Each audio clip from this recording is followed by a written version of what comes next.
The making of Oprah, the wounds that built a billionaire. Imagine arriving in this world not in a warm hospital room or a cozy crib, but on the cold wooden floor of a porch in rural Mississippi. Your first cries echo under a roof barely held together, where love is hard-earned and survival is the only luxury. You're not born in the comfort, you're born in the chaos. Now picture being whipped by your own grandmother for pronouncing a word incorrectly, told that your voice, your future gift, was a flaw to be corrected, not a power to be harnessed. By 9, you're hiding a secret too heavy for adult shoulders, let alone a child's. You're pregnant, violated, confused, terrified, and you know your family won't comfort you. They've already labeled you fast, bad, worthless. You keep quiet. You try to carry that baby alone in silence. And when your newborn dies just days after birth, you grieve alone to no funeral, no therapy, just pain buried beneath shame. But this isn't a sob story. It's the origin story of the first African-American billionaire in history. A woman the world would come to know simply as Oprah. The wounds that built her. At church, they called her precious. In the newsroom, too emotional. She landed her first TV job and lost it just as fast, deemed unfit for television. Too expressive. Too raw. Too real. Fired for being herself.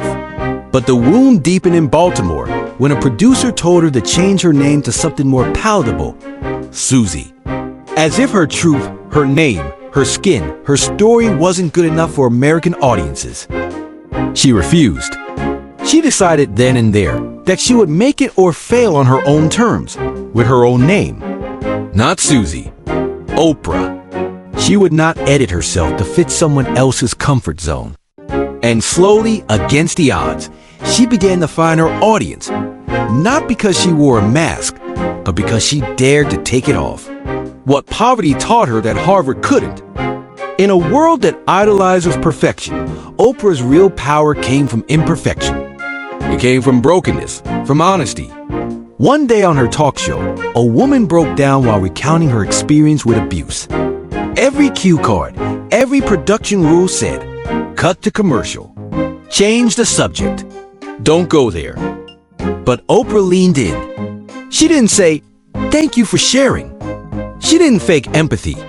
She whispered 4 words that changed everything. It happened to me too. That moment shattered the silence that had strangled millions.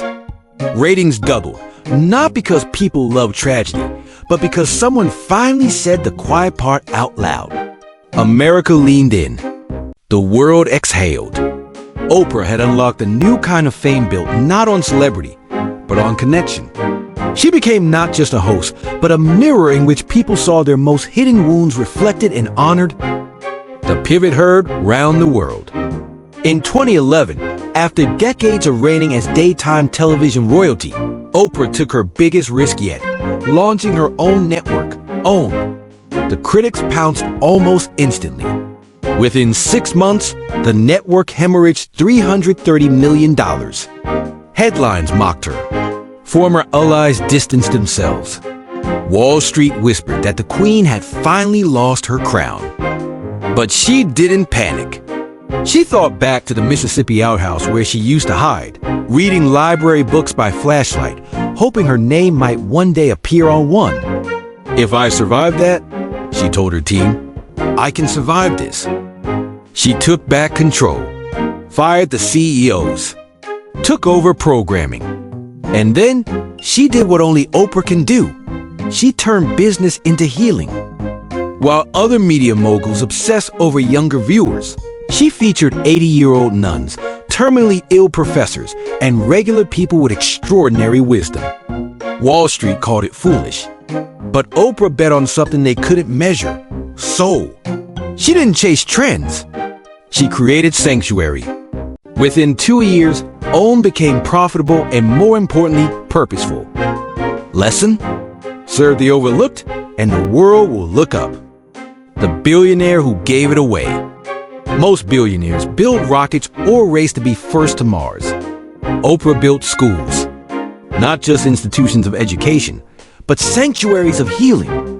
In South Africa, she founded a leadership academy for girls who had survived things that most of the world would rather not think about. She didn't give them uniforms and books alone. She gave them what she'd once longed for. Someone to look them in the eye and say, "I see you. I believe in you. You matter." These weren't just schools. They were reparations, restoration, resurrection. You can't give what you don't have, she told them. So she gave them what had been denied to her as a child: dignity, stability, safety. Today, Oprah owns 10% of Weight Watchers, has a vast real estate empire, and a media legacy that spans generations. But ask her what she treasures most, and she won't point to a bank account. She'll point to those girls. They are my living legacy, she says. Not the money, the multiplied healing, the wisdom in the wounds. So here's the question her life poses to every one of us. What if the thing you spent your whole life hiding is the very thing that can heal others? What if the shame, the trauma, the struggle, the stuff you think disqualifies you is actually your superpower? What if your scars aren't ugly, but sacred? Oprah didn't escape her past. She excavated it. And in doing so, she offered the rest of us a roadmap out of our own.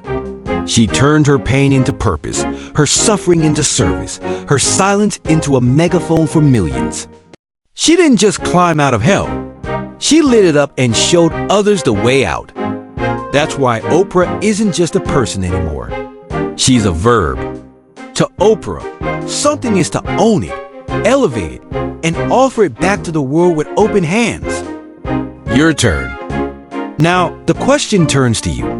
What have you survived that could help someone else survive? What have you buried that might become a bridge? What if your wounds weren't the end of the story, but the beginning of your legacy? We live in a world obsessed with filters, with curated perfection and highlight reels. But Oprah's life reminds us of a deeper truth, that power lives in authenticity. Healing lives in honesty.